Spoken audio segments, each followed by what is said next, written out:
யாருக்காக? கர்த்தருக்காக. அதுதான் அவன் சொல்றான். நீ அந்த இந்த யூத தேசத்து பெண்ண தாயார நம்பி இந்த யூத தேசத்துக்கு நீ வந்தபடினால, உன் தேசத்தை உன் ஜனப்பந்தம் விட்டுட்டு வந்தபடினால, அவங்கள பராமரிக்கணும் நீ வந்தபடினால போல கர்த்தருக்காக நாம யாரா இருக்கணும்? வைராக்கியமாய் வாழ்வதற்கு நாம் யாரா இருக்க வேண்டும்? நம்ம யாரா இருக்கணும்? முன்மாதிரியா வாழ கற்றுக்கொள்ளணும். மற்றவங்க யார் ஏதாவது கேட்டா கூட நன்மையே சொல்லணும், சுவிசேஷமா சொல்ல வேண்டும்.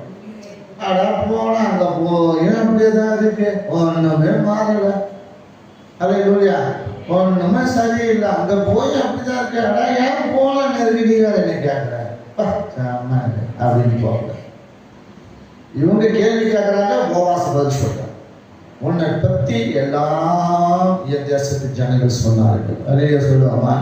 அப்போ யூத தேசத்துக்கு, மோவாபிலிருந்து யூத தேசத்துக்கு வந்த பிள்ளை, அப்ப அவங்க வாழ்க்கை முறை எப்படி வாழ்ந்திருப்பாங்க பாருங்க. அலையா சொல்லுவாமா?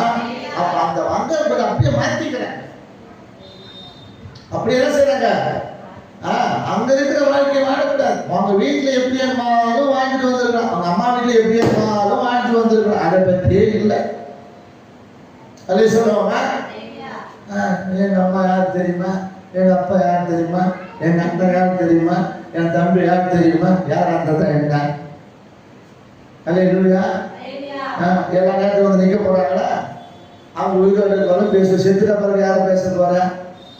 ஐயோ அந்த மூட்டை, அந்த மூதேவி, அந்த ஆளு கட்டி என்னது மாற்றி விட்டுட்டு போயிட்டான். இதுக்கு வந்து எங்க அப்பா பேசுவோம், எங்க அம்மா பேசுவோம், எங்க அண்ணன் பேசுவோம், எங்க தம்பி பேசுவோம். அவங்களாம் செத்துட்டா பிறகு என்ன செய்வாங்க? அப்பா அம்மா செத்துட்டா பிறகு என்ன சொல்லுவான்? மாட்டி இந்த ஆளுக்க மாட்டி விட்டுட்டு போயிட்டாங்க போரு அப்படின்னுவோம். அண்ணன் தம்பி யாரும் பார்க்க வரல போரு, அவனை கிடக்குறான போரு, அவன் எங்க செத்தான உயிரோட இருக்குன்னே தெரியாது அப்படின்னுவோம். அப்போ ஒரே ஒரு காரியம் நான் சொல்லிட்டு இருந்தானா, அலைய சொல்லுவோமா? ஒரு இடத்துல நம்ம வந்து வாழ்க்கப்பட்டு போயிட்ட பிறகு நம்ம தாய் வீட்டை பத்தியோ, நம்முடைய தகப்பன் வீட்டை பத்தியோ, நம்முடைய சொந்த பந்தம் அண்ணன் தம்பிகளை பத்தியோ செய்யக்கூடாது, பேசிக்கிட்டு இருக்கக்கூடாது. அல்லையா சொல்லுவோமா? அது வாழ்க்கை முறையும் அல்ல. ஒரு தடவை